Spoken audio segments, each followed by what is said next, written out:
Violent stabbings, bomb threats, and the intent to kill. 묻지마 crimes, also known as don't ask crimes, are currently on the rise.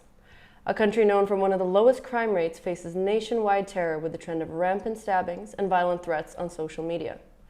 In recent weeks alone, at least 17 individuals have sustained stab injuries, with 2 tragically losing their lives.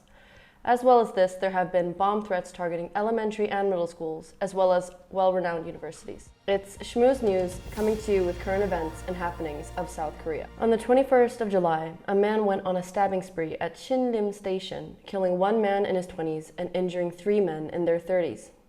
This man, also known as Mr. Cho, stated that he wanted to make others just as miserable as he was, as he had a profound disdain for life.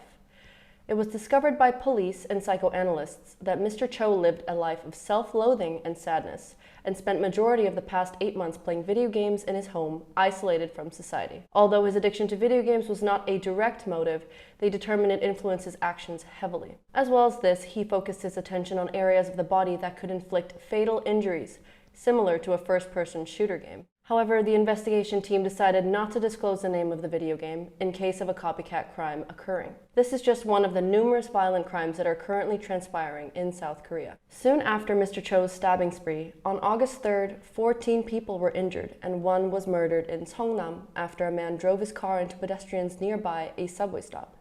He then proceeded to enter a department store and stab 9 people, with a woman later dying from her injuries inflicted at the scene.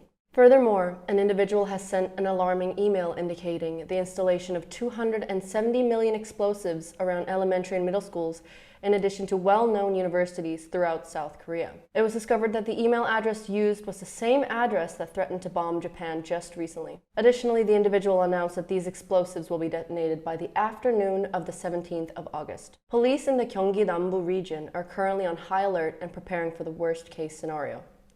Prior to this bomb threat, an email was sent to numerous Seoul city officials threatening to detonate a time bomb unless the leader of the Democratic Party, Lee Jae-myung, was killed.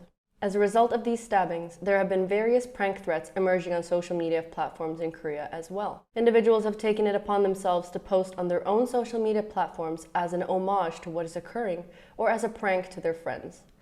These prank threats, however, are not taken lightly.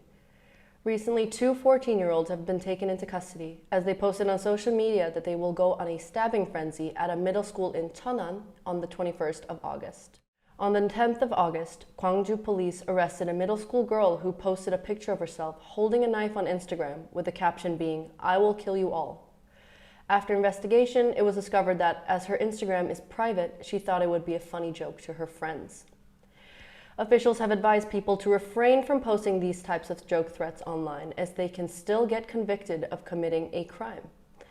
Furthermore, it has also been reported that as of 9 a.m. of the 14th of August, 354 murder threats have been posted across the country, with 149 individuals taken into custody and 15 arrested.